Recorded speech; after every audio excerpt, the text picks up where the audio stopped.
Welcome to my channel graphically. এই চ্যানেলের ভিডিওগুলি ভালো লাগলে এবং ভিডিওগুলির দ্বারা উপকৃত হলে ভিডিওগুলিকে লাইক, কমেন্ট এবং শেয়ার করবে এবং চ্যানেলটিকে সাবস্ক্রাইব করবে এবং চ্যানেলের ডেসক্রিপশনে টেলিগ্রাম গ্রুপের লিংক দেওয়া আছে, সেখানে জয়েন করবে। সেখানে তোমরা ক্লাসের পিডিএফগুলো পেয়ে যাবে।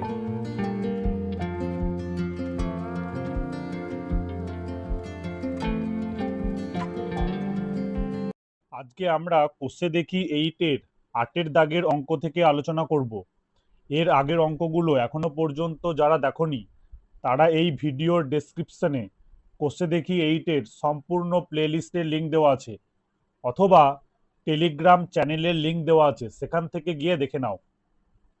8-এর দাগের অঙ্কটা কি বলেছে?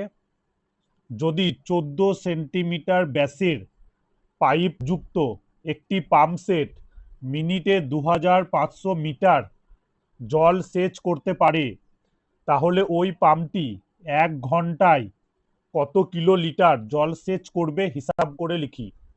এখানে একটা তথ্য দেওয়া আছে, 1 লিটার ইকুয়াল টু 1 ঘন ডেসিমিটার। তাহলে একটা লম্ববৃত্তাকার চোঙাকৃতি পাম্প আছে, যে পাম্পের খোলা মুখ, তার ব্যাস হচ্ছে 14 সেন্টিমিটার। পাম্পটি 1 মিনিটে 2500 মিটার জল সেচ করতে পারে। আমাদের বের করতে হবে পাম্পটি 1 ঘন্টায় কত কিলো লিটার জল সেচ করবে। তাহলে যেটা দেওয়া আছে সেটা আগে আমরা লিখি। পাম্পের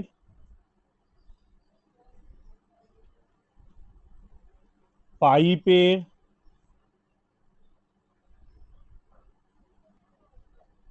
ব্যাস, এটা আমাদের দেওয়া আছে 14 সেন্টিমিটার। 14 সেন্টিমিটার। এখান থেকে আমরা পাইপের ব্যাসার্ধ বের করতে পারবো। অতএব পাম্পের পাইপের ব্যাসার্ধ আর ইকুয়াল টু, তাহলে আমরা 14কে 2 দিয়ে ভাগ করব, তাহলে 7 সেন্টিমিটার। আমরা এই সেন্টিমিটার এককটাকে ডেসিমিটারে নিয়ে যাব, তার কারণ ডেসিমিটারের সঙ্গে লিটারের একটা সম্পর্ক আছে, আর আমাদের যে উত্তরটা বের করতে দিয়েছে সেটা কিলো লিটারে বের করতে দিয়েছে। সেন্টিমিটারকে যদি আমরা ডেসিমিটারে নিয়ে যেতে চাই, তাহলে 1 ঘর আমাদের বাম দিকে আসতে হবে। তার জন্য আমাদের 10 দিয়ে ভাগ করতে হবে, তাহলে 7/10 ডেসিমিটার। দেখো এখানে বুঝিয়ে দিচ্ছি, প্রথমে থাকে মিটার, তারপরে থাকে ডেসিমিটার, তারপরে থাকে সেন্টিমিটার। তাহলে আমাদের 7 সেন্টিমিটার আছে, সেন্টিমিটার এককে আছে। ডেসিমিটার এককে নিয়ে যেতে গেলে আমাদের 1 ঘর বাম দিকে যেতে হবে, আর 1 ঘর বাম দিকে যেতে গেলে আমাদের 10 দিয়ে ভাগ করতে হয়। তার জন্য আমরা 10 দিয়ে ভাগ করেছি। আর কি বলে দেওয়া আছে? পাম্পটি 1 মিনিটে জল সেচ করতে পারে 2500 মিটার। পাম্পটি 1 মিনিটে 1 মিনিটে জল সেচ করতে পারে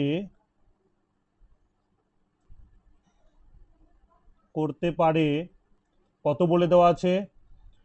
2500 মিটার। পাইপটি লম্ববৃত্তাকার চোঙ আকৃতির হয়। সেই পাইপের মধ্যে দিয়ে পাম্পটি 1 মিনিটে জল সেচ করতে পারে 2500 মিটার।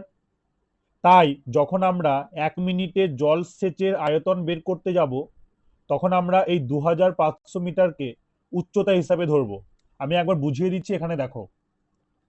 ধরো এটা হচ্ছে একটা জলের পাইপ, তাহলে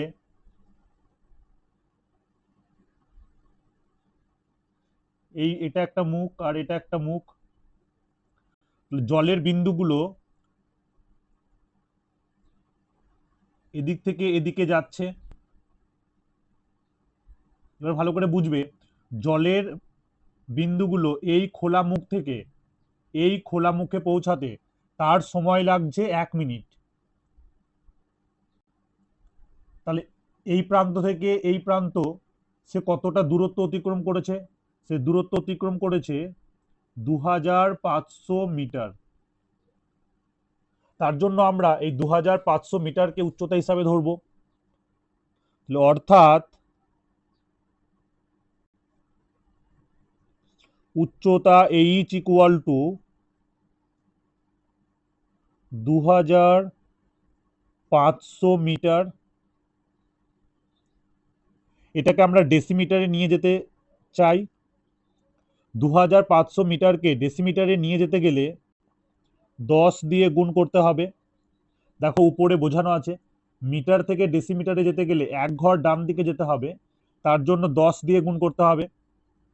2500 ইন্টু 10 ডেসিমিটার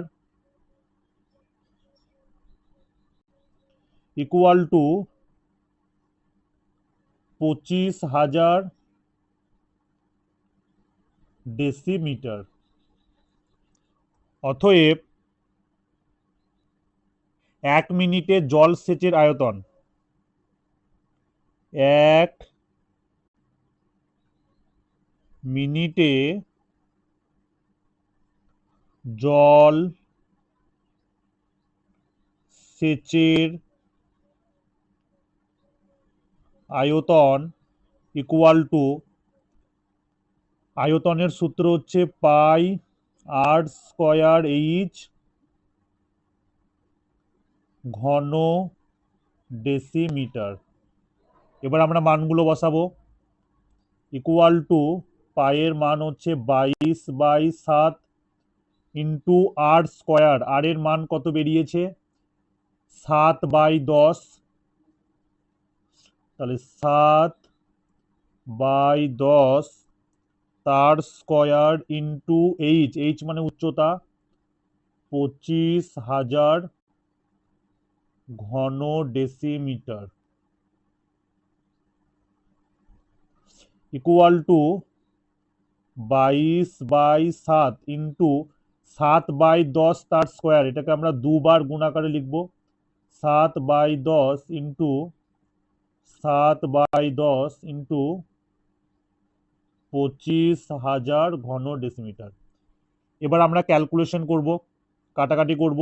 একটা 7 এখানে কেটে যাবে, এই একটা শূন্য এই একটা শূন্য, দুটো শূন্য কেটে যাবে, কি থাকবে 22 ইন্টু 7 ইন্টু 250 ঘন ডেসিমিটার। এই গুণটা করলে আমাদের গুণফল কত আসবে 38,500 ঘন ডেসিমিটার। ঘন ডেসিমিটারের সঙ্গে লিটারের সম্পর্কটা আমাদের বলে দেওয়া আছে, 1 ঘন ডেসিমিটার ইকুয়াল টু 1 লিটার। তাহলে এখানে আমরা বলতে পারবো 38,500 লিটার। ব্র্যাকেটের মধ্যে আমরা লিখে দিই, যেহেতু 1 ঘন ডেসিমিটার ইকুয়াল টু 1 লিটার, তাহলে এটা আমাদের কি বেরোলো 1 মিনিটে জল সেচের আয়তন আমাদের বেরোলো 38,500 লিটার। আমাদের কি বের করতে দিয়েছে 1 ঘন্টায় কত কিলোলিটার জল সেচ করতে পারবে, আমাদের 1 ঘন্টার হিসাবটা বের করতে দিয়েছে। তাহলে 1 ঘন্টা 1 ঘন্টা সমান 60 মিনিট। অতএব পাম্পটি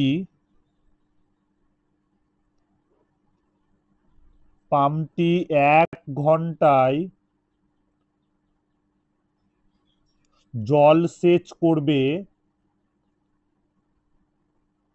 জল সেচ করবে 1 মিনিটে জল সেচ করে 38,500 লিটার। তাহলে 60 মিনিটে 1 ঘন্টায় কত করবে, তাহলে ইন্টু 60, তাহলে এত লিটার ইকুয়াল টু 2 3 1 4টে শূন্য, এত লিটার জল সেচ করতে পারবে। কিন্তু আমাদের উত্তরটা জানতে চেয়েছে কিলো লিটারকে। এখানে একবার দেখে নাও, কিলো লিটার,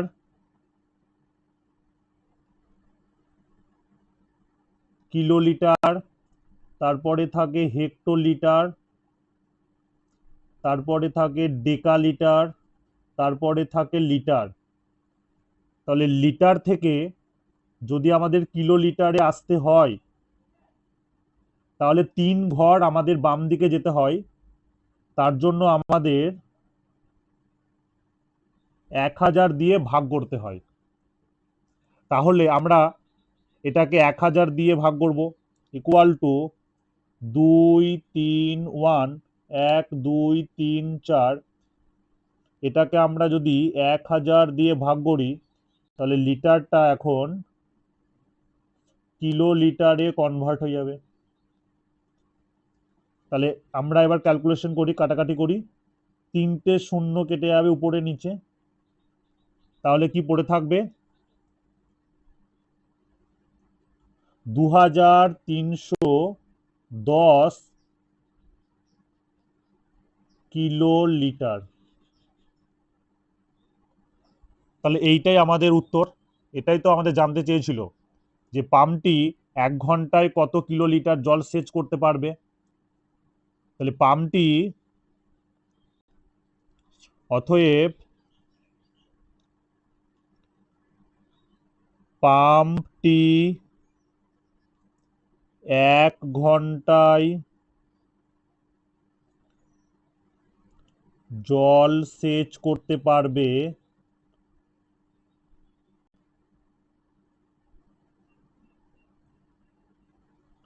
2310 কিলো লিটার। তাহলে এই অঙ্কটা আমাদের হয়ে গেল। এবার আমরা 9 দাগের অঙ্কটি করব। এই অঙ্কটি খুব ভালো করে বোঝার চেষ্টা করবে। এখানে কি বলে দেওয়া আছে, 7 সেন্টিমিটার ব্যাসের একটি লম্বা গ্যাস জারে কিছু জল আছে। ওই জলে যদি 5.6 সেন্টিমিটার দৈর্ঘ্যের ব্যাসের 5 সেন্টিমিটার লম্বা একটি নিরেট লোহার লম্ববৃত্তাকার চোঙাকৃতি টুকরো সম্পূর্ণ ডোবানো হয়, তবে জলতল কতটুকু উপরে উঠবে হিসাব করে লিখি। তাহলে একটা লম্বা গ্যাস জার আছে, সেই গ্যাস জারের মধ্যে কিছু জল আছে। পাশের ছবিতে দেখো একটা লম্বা গ্যাস জার, সেই গ্যাস জারের মধ্যে কিছু জল আছে। এবার কি করতে হবে, ওই লম্বা গ্যাস জারের মধ্যে একটি নিরেট লোহার লম্ববৃত্তাকার চোঙাকৃতি টুকরো সম্পূর্ণ ডোবাতে হবে। তাহলে ছবিতে দেখো, আমরা এই যে নিরেট লোহার লম্ববৃত্তাকার চোঙাকৃতি টুকরোটা আমরা এই গ্যাস জারের মধ্যে সম্পূর্ণ ডোবালাম। এর ফলে কি হবে, এর ফলে এই টুকরোটার যে আয়তন, সেই সম আয়তনের জল অপসারিত হবে। জল অপসারিত হলে জলের উপরিতল বা জলতল তার উচ্চতা বৃদ্ধি পাবে। ধরি জলতল বৃদ্ধি পেয়ে এখন জল এই উচ্চতায় আছে।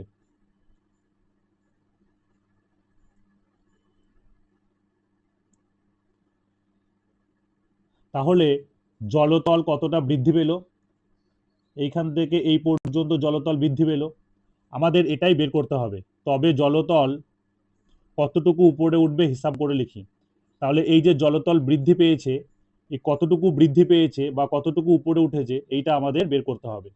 তো আমরা ধরে নেব যে জলতল বৃদ্ধি পেয়েছে 8 সেন্টিমিটার। তো আমরা লিখি যেগুলো দেওয়া আছে। ধরি জলতল 8 সেন্টিমিটার উপরে উঠবে।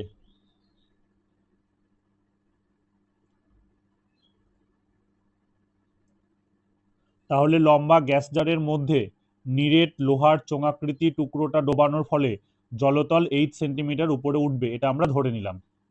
লম্বা গ্যাস জারের ব্যাস কত বলে দেওয়া আছে? 7 সেন্টিমিটার। এটাকে আমরা লিখি লম্বা গ্যাস জারের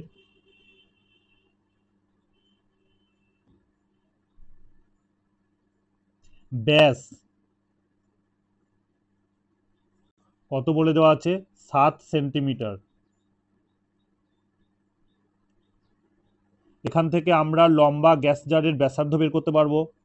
অতএব লম্বা গ্যাস জারের ব্যাসার্ধ আর ইকুয়াল টু, তাহলে 7কে 2 দিয়ে ভাগ করতে হবে, 7/2 সেন্টিমিটার। ছবিতে লম্বা গ্যাস জারের ব্যাসার্ধ 7/2 সেন্টিমিটার।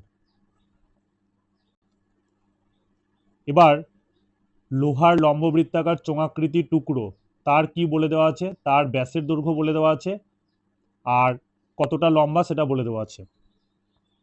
আবার লোহার টুকরোটির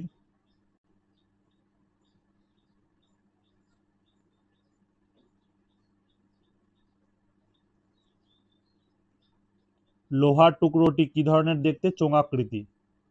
ব্র্যাকেটের মধ্যে আমরা লিখে দিলাম চোঙাকৃতি।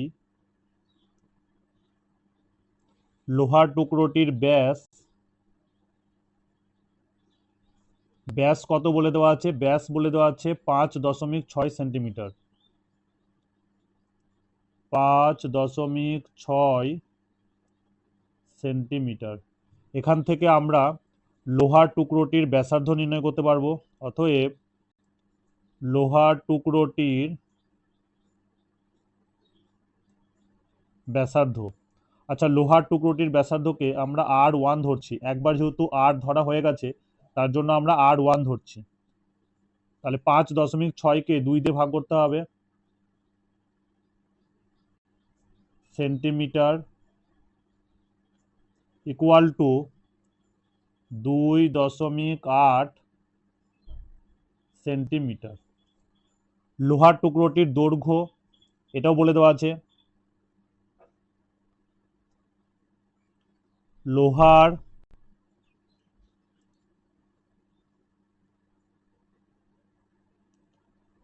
টুকরোটির দৈর্ঘ্য বা উচ্চতা, এটাকে আমরা H1 দিয়ে লিখছি। এটা কত বলে দেওয়া আছে আমাদের? এটা বলে দেওয়া আছে 5 সেন্টিমিটার। 5 সেন্টিমিটার। অতএব লোহার টুকরোটির আয়তন কত হবে? লোহার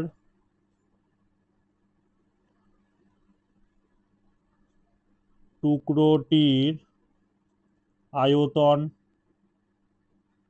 লোহার টুকরোটি লম্ববৃত্তাকার চোঙাকৃতি, তো লম্ববৃত্তাকার চোঙের আয়তনের সূত্র পাই R²H, এখানে আরটা হচ্ছে R1, পাই R1² H1 ঘন centimetre equal to pi R1 এর মান কত? 2.8 তার স্কয়ার ইন্টু H1 মানে 5 ঘন সেন্টিমিটার। লোহার টুকরোটির আয়তন আমাদের বেরিয়ে গেল। আচ্ছা, লম্বা গ্যাস জারের মধ্যে যখন লোহার টুকরোটিকে সম্পূর্ণ ডোবানো হবে, এর ফলে যে আয়তনের জল অপসারিত হবে তার লোহার টুকরোটির আয়তনেরই সমান হবে। এই কথাটা আমরা লিখে দিই। গ্যাস জারে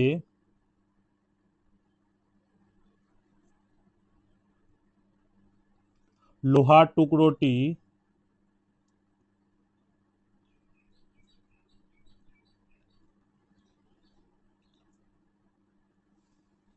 ডোবানোর ফলে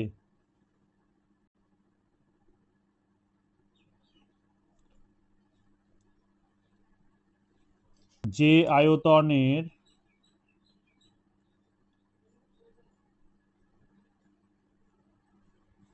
জল অপসারিত হবে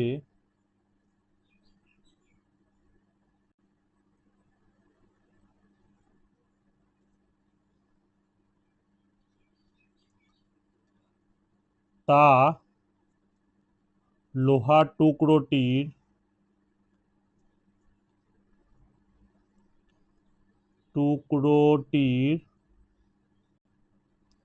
আয়তনের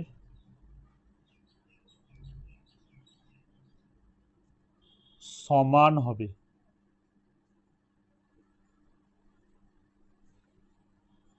আবার গ্যাস জারে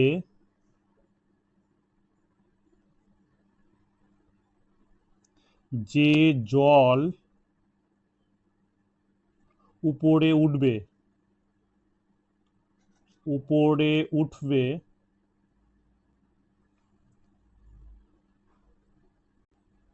তা একটি চোঙের আকার ধারণ করবে। চোঙের আকার ধারণ করবে। এই জায়গাটা ভালো করে দেখো, গ্যাস জারের জল কতটা উপরে উঠেছে সেটা লাল কালি দিয়ে দেখানো হয়েছে। তাহলে এটাও কিন্তু একটা চোঙের আকার ধারণ করবে। এটাও কিন্তু একটা চোঙের আকার ধারণ করবে। দেখো এইখান থেকে এইটুকু, এটাও কিন্তু একটা চোঙের আকার ধারণ করবে। এইটাই আমাদের বলা আছে এখানটায়। এই জলের আয়তন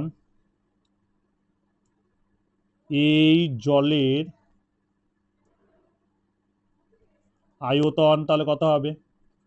এই জলের আয়তন হবে, যেহেতু চোঙের আকার ধারণ করবে তাই চোঙের আয়তন পাই আর স্কয়ার এইচ ঘন সেন্টিমিটার।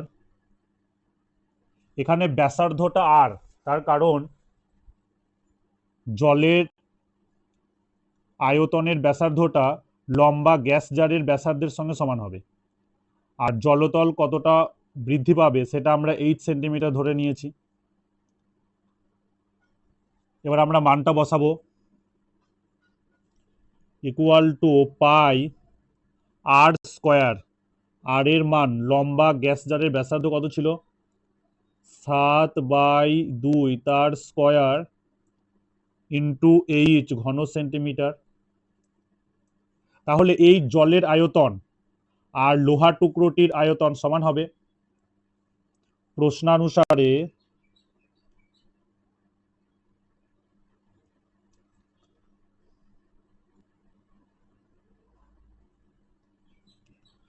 তাহলে জলের আয়তন পাই 7/2 তার স্কয়ার ইন্টু এইচ। এই জলের আয়তন কার সঙ্গে সমান হবে? লোহার টুকরোটির আয়তনের সঙ্গে সমান হবে। লোহার টুকরোটির আয়তন কত বেরিয়েছে? পাই ইন্টু 2.8 তার স্কয়ার ইন্টু 5। এবার এটাকে আমরা কাটাকাটি করব, উভয় পক্ষে পাইটা কেটে যাবে। তাহলে 7 square 49/2 square 4 into H equal to 2.8 তার স্কয়ার, এটাকে আমরা দুবার লিখছি, 2.8 ইন্টু 2.8 ইন্টু 5 বা H equal to 2.8 into 5 into এই 4টা গিয়ে গুণ হবে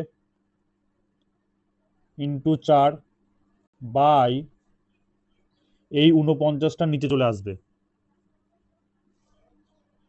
49। এবার এটাকে আমরা ক্যালকুলেশন করব, এই দশমিকটা তুলে আর এই দশমিকটা তুলে নিচে 100 আসবে।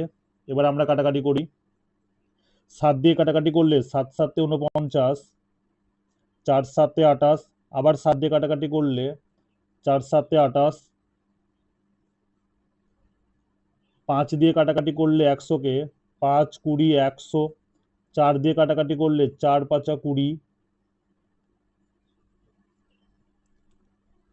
আর কাটাকাটি যাচ্ছে না, তাহলে এইচ এর মানটা কত আসবে ইকুয়াল টু 4 × 4 16 বাই নিচে হচ্ছে 5।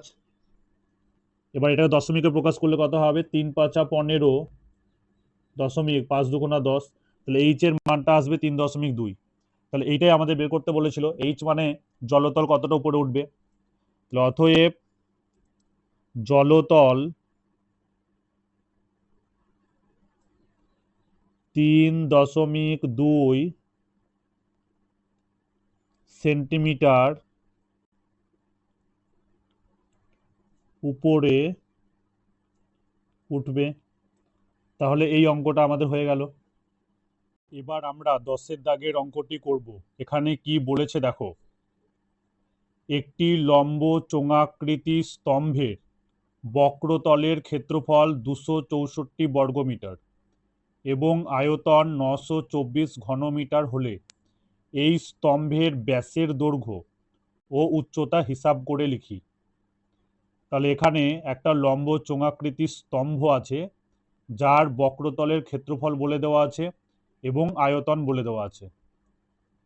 তাহলে আমাদের বক্রতলের ক্ষেত্রফলের সূত্র 2πr/h আর আয়তনের সূত্র πr²h। তাহলে ওখানে আমাদের স্তম্ভের ব্যাসার্ধ এবং উচ্চতা এই দুটোকে আমাদের লাগবে, কিন্তু এখানে ব্যাসের দৈর্ঘ্য এবং উচ্চতা বলে দেওয়া নেই, আমাদের হিসাব করে বের করতে হবে। তাহলে আমরা প্রথমে শুরুতেই স্তম্ভের ব্যাসার্ধের দৈর্ঘ্য এবং উচ্চতাটা ধরে নিই। ধরি লম্ব চোঙাকৃতি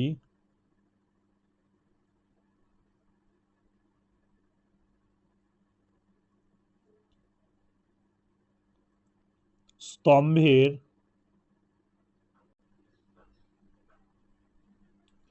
ভূমির ব্যাসার্ধ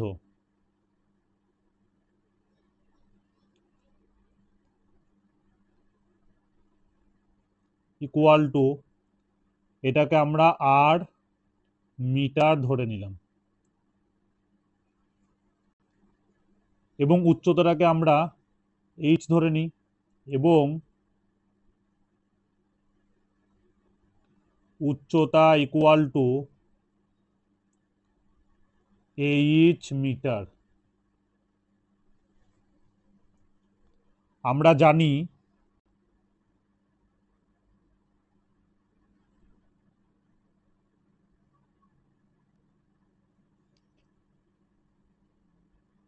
লম্ব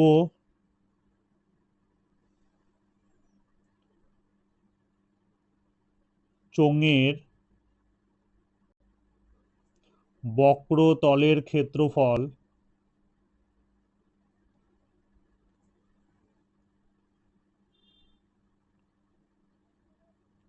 ইকুয়াল টু, আমরা জানি বক্রতলের ক্ষেত্রফলের সূত্র 2πr/h বর্গ মিটার, এবং লম্ব চোঙের আয়তন, তাহলে আয়তনের সূত্র আমরা জানি πr²h ঘন মিটার। আমাদের এই মান দুটো দেওয়া আছে, তাহলে আমরা লিখতে পারি প্রশ্নানুসারে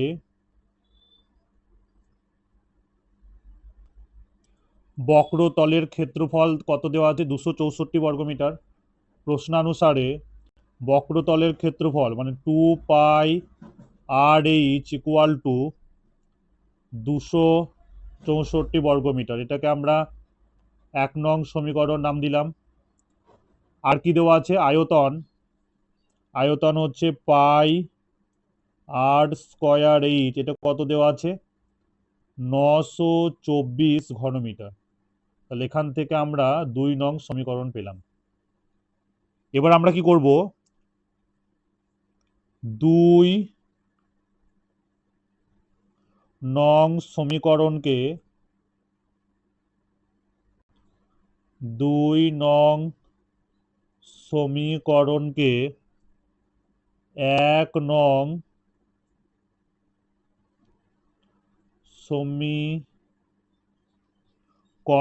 দ্বারা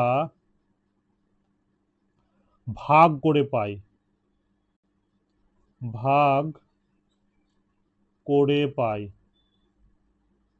তাহলে কি পাবো দেখো? 2 নং সমীকরণকে 1 নং সমীকরণ দ্বারা ভাগ করব। তাহলে 2 নং সমীকরণের বাম পক্ষে আছে πr²h, তাকে 1 নং সমীকরণের বাম পক্ষ দিয়ে ভাগ করব, মানে 2πrh দিয়ে ভাগ করব, ইকুয়াল টু 2 নং সমীকরণের ডান দিকে আছে 924, তাকে 1 নং সমীকরণের ডান দিকে 264 দিয়ে ভাগ করব। কি পেলাম দেখি? পাই আর পাই কেটে যাবে, আর উপরে r² আছে, তো উপরে একটা আর পড়ে থাকবে, এইচ আর এইচটা কেটে যাবে। তাহলে বা উপরে একটা আর পড়ে থাকবে, নিচে 2 পড়ে থাকবে, 924/264। এখান থেকে আমাদের আর এর মান বেরিয়ে চলে আসবে, বা আর ইকুয়াল টু 924/264 ইন্টু 2। এটাকে আমরা কাটাকাটি করি। 2 দিয়ে কাটাকাটি গেলে 2 একে 2, 3 দুগুণা 6, 2 দুগুণা 4। 4 দিয়ে কাটাকাটি গেলে 3 4 12, 3 4 12। 4 দিয়ে কাটাকাটি গেলে 4 দুগুণা 8, 3 4 12, 4 একে 4। 33 দিয়ে 231 কাটাকাটি যাবে, 33 ইন্টু 7, তাহলে এখানে 7। তাহলে আর এর মান আমরা কি পেলাম? আর ইকুয়াল টু 7। তাহলে আমাদের ব্যাসার্ধ বেরিয়ে গেল। এবার এই আর এর মানটা যে কোনো একটা সমীকরণে 1 অথবা 2 বসিয়ে দিলে আমাদের এইচ এর মানটা বেরিয়ে যাবে। এখন 1 নং সমীকরণে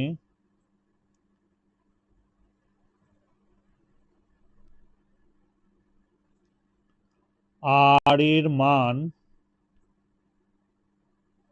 বসিয়ে পাই।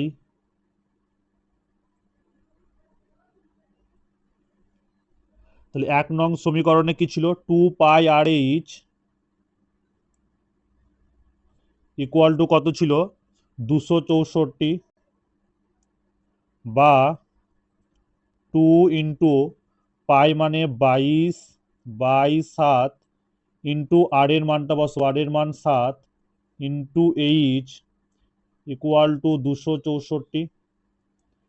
7 আর 7 কেটে যাবে, বা এইচ ইকুয়াল টু 264/2 2 ইন্টু 22। এবার আমরা কাটাকাটি করব। 2 দিয়ে কাটাকাটি গেলে 2 একে 2, 3 দুগুণা 6, 2 দুগুণা 4। 2 দিয়ে কাটাকাটি গেলে 11 দুগুণা 22, 6 দুগুণা 12, 6 দুগুণা 12।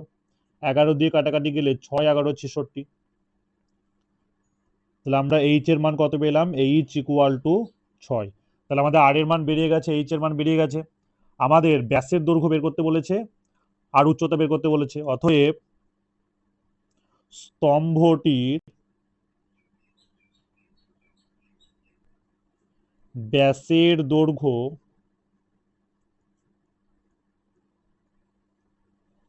আমাদের আর এর মান বেরিয়েছে, আর হচ্ছে ব্যাসার্ধ, তাহলে ব্যাস হবে ব্যাসার্ধের দ্বিগুণ। 2 into R equal to 2 into 7 equal to 14 metre, এবং উচ্চতা ইকুয়াল টু, উচ্চতা কত বেরিয়েছে? 6 মিটার। তাহলে আমাদের ব্যাসের দৈর্ঘ্য এবং উচ্চতা বেরিয়ে গেল। তাহলে এই অঙ্কটা আমাদের হয়ে গেল।